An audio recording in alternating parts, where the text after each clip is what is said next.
오늘은요, 제가 아빠의 교육법 책 5장에 엄마 양육 독박이라는 글을 썼거든요. 오늘은 그 이야기를 잠깐 나눠보겠습니다. 여러분들 저희 신랑 별명 다들 아시나요? 유견속 회식, 그리고 골프 치는 아빠, 이런 별명을 갖고 있었습니다. 일주일에서 6일을 회식을 하기 때문에 아이들이 그렇게 아빠 별명을 지어줬고요.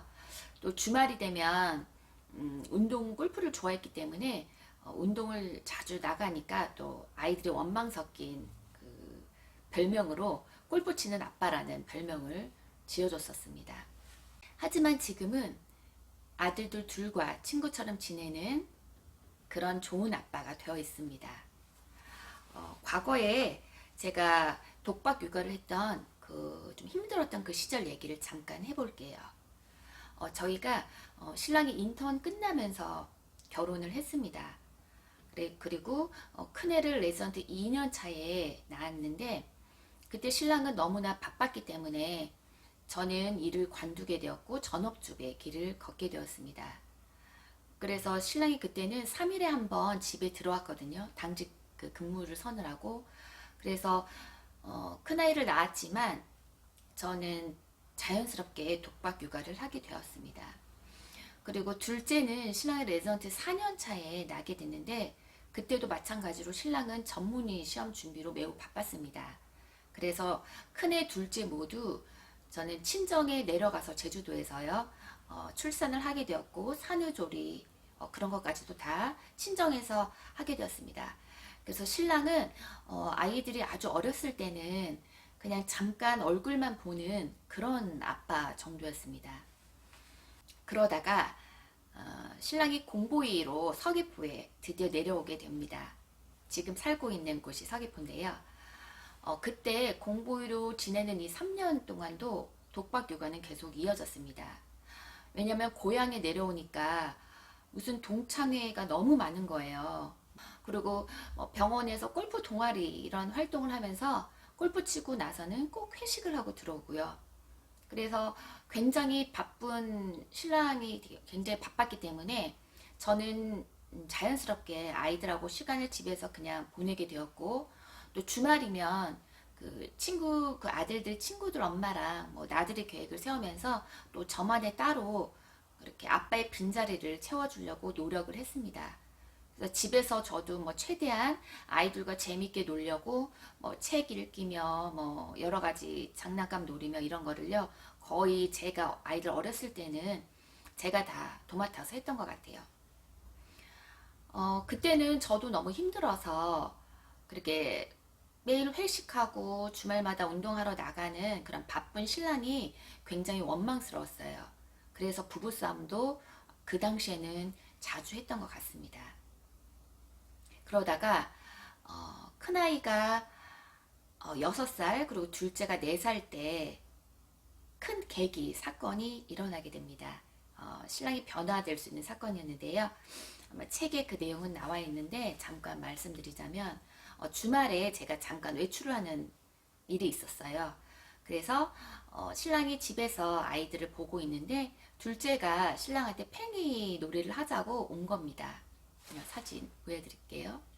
네, 이렇게 둘째가 아빠랑 놀고 싶어서 팽이 놀이를 하자고 신랑한테 왔는데 신랑은 그때 너무 피곤해 있어서 둘째 보고 1시간만 있다가 아빠가 놀아줄게 그 말을 남기고 그냥 자버렸다고 해요. 그래서 1시간 정도가 지나서 딱 일어났는데 보니까 그 둘째가 자기 앞에서 계속 그 팽이를 잡고 기다리면서 눈물을 글썽거리고 있었답니다.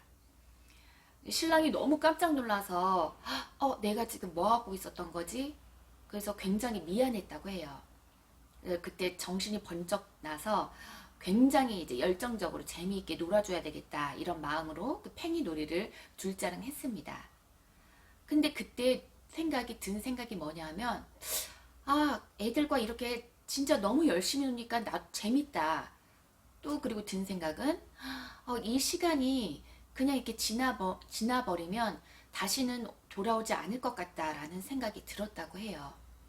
그래서 그때부터 신랑은 아이들과 잘 놀아주고 재미있게 놀아주는 아빠가 되기 위해 그때부터 서서히 변화되기 시작했습니다.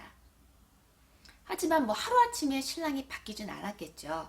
네, 신랑도 뭐 그때부터 아이들과 어떻게 하면 재밌게 놀까, 뭐 놀이 방법도 막 연구하고요. 육아서 제가 뭐 읽어봤던 육아서도 그때 관심 있게 찾아보기 시작하고, 뭐 인터넷 같은 것도 찾아보면서 아이들하고 뭐 어디 가서 놀까 뭐 이런 것도 궁리하고, 그러면서 조금씩 변화되기 시작했고, 그리고 저도 옆에서 신랑을 육아에 잘 참여시키기 위해서 여러 가지로 노력을 했었던 기억이 있어요. 그래서 어, 제가 한번 제 경험으로 남편을 참여시키는 저만의 5가지 방법을 여기서 말씀드리려고 합니다. 첫째는요, 집을 자주 비워라입니다. 아까 제가 신랑의 계기가 있었잖아요. 그 일이 있었을 때도 제가 집에 없었던 거예요. 만약에 그 당시에 아이가 신랑한테 가서 아빠 놀아줘 했을 때 아빠가 1시간 있다고 놀아줄게 하면서 잤을 때 만약에 엄마가 집에 있었다면 분명히 아들은 저한테 왔을 겁니다. 엄마 팽이하자고. 근데 집에 제가 없으니 아이는 아빠를 계속 기다렸던 거죠. 그러니까 저는요, 엄마가 뭐 집을 비워보는 경험도 좋은 것 같아요. 그 왜 TV 프로 보면 슈퍼맨이 돌아왔다 프로도 있잖아요. 그게 괜히 나온 프로가 아닙니다, 여러분. 네. 그리고 여기서 주의할 점은 뭐냐면요. 먼저 외출을 할 때 엄마들은요, 걱정을 해요. 아, 이 신랑이 또 뭐 애들 뭐 햄버거 먹이지 않을까, 뭐 짜장면 시켜 대충 그냥 그렇게 뭐 라면 먹이지 않을까, 뭐 이런 걱정도 하고요. 뭐 애들 그냥 게임 시켜놓고 자기는 뭐 자는 거 아닌가, 방치할 거 아닌가, 또 이런 걱정도 할 거예요. 저도 그랬으니까요. 저도 외출을 하면 신랑이 애들 불러보고 너네 뭐 먹고 싶어 물어봐서 애들이 뭐 짜장면 먹겠다고 하면 당연히 짜장면을 시켜주고요. 뭐 애들 불러놓고 우리 뭐 하고 놀까 해서 애들이 뭐 보드게임 하고 싶다고 하면 그 게임 하고요. 그러니까 신랑도 거의 그런 식으로 처음에는 했어요. 근데 그거를 우리 엄마들이 뭐라고 하지는 말아야 될 것 같아요. 그것도 신랑도 자꾸 배워가면서 처음부터 잘 놀아준 아빠가 어려울 수 있잖아요. 신랑도 여러 가지 경험을 거치면서 아 이렇게 해봐야겠다 이렇게 해봐야겠다 이런 경험 누적이 필요하니까 우리 엄마들은 외출하는 순간 그냥 딱 마음을 비워버리는 겁니다. 아빠 그냥 알아서 하게. 네. 그리고요 또 주의할 점은요.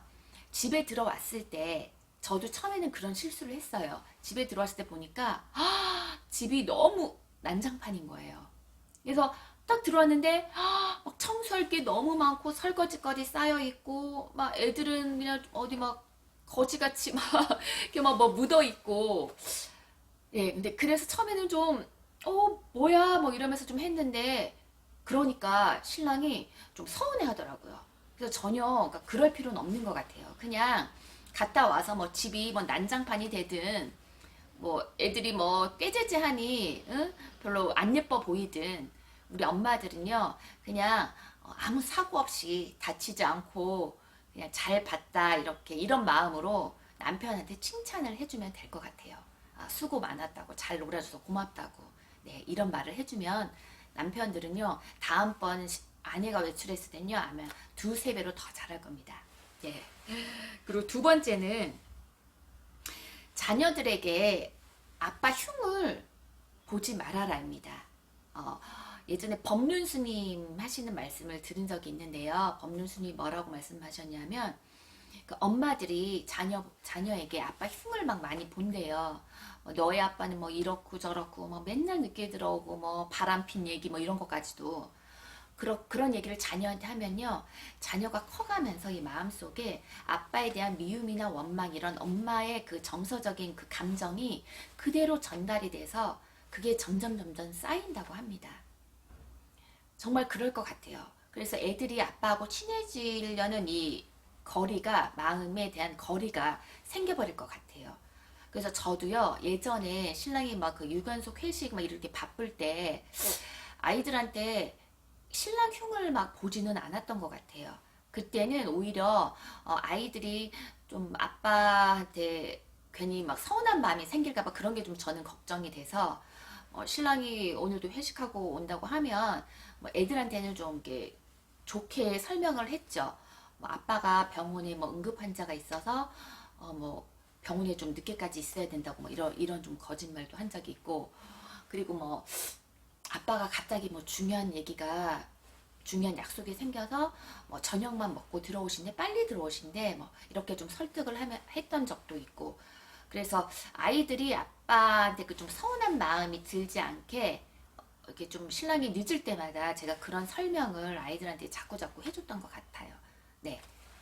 그리고 세 번째는요, 자녀들의 장점을 신랑한테 자주 말해주자입니다. 자꾸 아이들의 긍정적인 면, 그리고 칭찬 같은 거를 신랑한테 자주 해주는 거예요. 그러면요, 남편들도 아이들 일에 조금씩 관심을 가져요.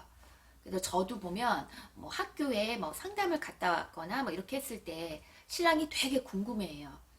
뭐 선생님이 뭐 우리 아들에 대해서 어떻게 말했는지, 그리고 뭐 또 제가 뭐 공개석 같은 데 가면 막 사진을 막 찍어서 신랑한테 일부러 막 보내줘요. 좀 보라고.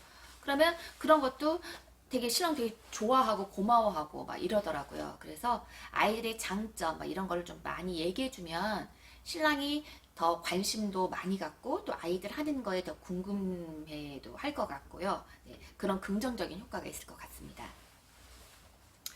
그리고 네 번째는요, 뭐 자녀 육아서나 뭐 유튜브로 교육에 관련된 이런 게 내용이 엄청 많잖아요. 그런 게 만약에 남편이 이렇게 보고 있다 그러면요, 혼자 볼 수 있게 좀 기회를 줘보세요. 남자들은 그 뭐 저희 신랑도 자꾸 말하는데 그런 고집들이 있다고 합니다. 뭐 내가 알아서 잘 키울 텐데 뭐 자녀 육아서 보면 뭐 이 사람은 얼마나 뭐 잘났길래 뭐 이 사람 말을 그렇게 듣냐 막 이런 식으로 또 그 무모한 자신감이 또 있다고 해요, 남자들은. 그래서 막 엄마 우리가 막 대놓고 뭐 이거 읽어봐 여보도 이거 진짜 필요한 거야 뭐 이 유튜브 이거 한번 읽어봐 여보도 좀 이렇게 좀 해봐 뭐 이런 식으로 이렇게 보여주는 것보다는 그러면 신랑들은 딱 처음에는 거부 반응이 생길 것 같아요. 네, 그렇게 하지 마시고 뭐 정말 우리 신랑이 이런 책을 좀 봤으면 좋겠다 싶으면 그 신랑 뭐 그 동선이 있잖아요. 뭐 소파라든가 뭐 화장실이라든가 뭐 침실 같은데 그냥 툭 놓는 겁니다. 그래서 언젠가는 보겠죠. 지나가다가. 네. 그래서 그런 기회를 한번 줘보십시오. 저희도 신랑이 조금 이제 그때 되게 놀랐다고 했잖아요. 그런 사건을 계기로 좀 내가 아이들과 시간을 자주 보내야 되겠다. 아이들한테 좋은 아빠가 돼야 되겠다. 이렇게 좀 느낀 다음부터는 저도 그 자녀 육아서를 굉장히 많이 읽었거든요. 근데 그런 게 책꽂이에 굉장히 많았어요. 그러니까 그런 거를 신랑이 이렇게 처음에는 별로 관심이 없다가 자기가 느끼니까 하나하나씩 꺼내서 보더라고요. 그래서 나중에는요, 뭐 오히려 저보다 더 책을 많이 사는 거예요. 그 유튜브도 더 많이 찾아보고, 막, 여보, 이거 보니까 되게 좋은 것 같다. 막 이렇게 하고요. 진짜 너무 변했어요. 네. 그래서 한번 꼭 그렇게 해보시기 바랍니다. 그리고요, 다섯째, 제가 이 책에서도, 남편은 슈퍼맨이 아니다라는 글을 썼어요. 네. 이건 뭐냐면요. 다섯째, 남편들한테 멍 때리는 시간을 주자입니다. 그리고 부탁할 때는 좀 친절한 상냥한 말투로 좀 부탁하는 그 말투를 상냥하게 해보자 이건데요. 우리 신랑도 제가 퇴근해 오면은 우선은 배고프니까 저녁을 딱 세팅을 해놓습니다.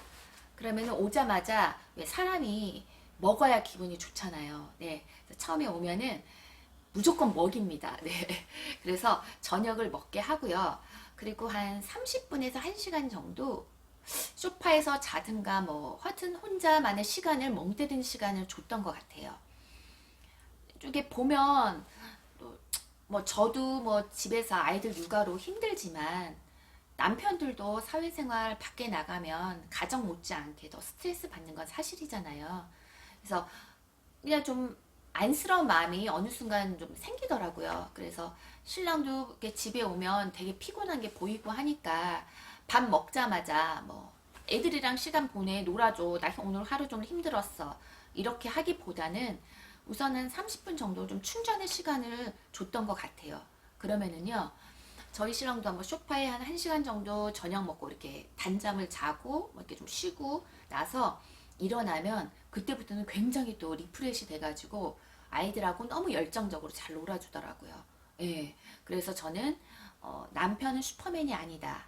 그래서 멍 때리는 시간을 주자. 그리고 또 남편도 집에서 일하다가 집에 오면 좀 나만의 휴식 공간이라는 그런 생각이 들어야 집에 빨리 들어오지 않을까요? 예, 그런 생각으로 한번 멍 때리는 시간을 오늘부터 한 30분씩만이라도 한번 줘보십시오. 그리고 좀 부탁을 할 때 있잖아요. 남편한테 되게 상냥하게 기분 좋게 말하는 겁니다.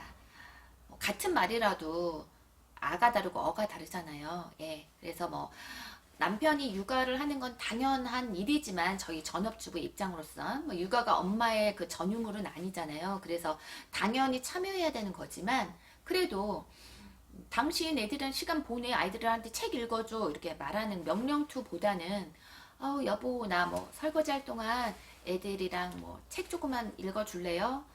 애들 뭐 시키는 거 좀 도와줄래? 뭐 이런 식으로 좀 부탁조로 이렇게 말하면 부드럽게 말하면 신랑이 한 번도 거절하지는 않았던 것 같아요. 네. 그래서 신랑한테 멍 때리는 시간을 주자. 그리고 좀 부탁조로 부드러운 말투로 네, 그렇게 신랑한테 얘기를 하자. 네, 한번 이거를 5번째로 제가 꼽아봤습니다. 네, 여기까지 저만의 좀 방법을 정리해서 말씀을 드렸고요.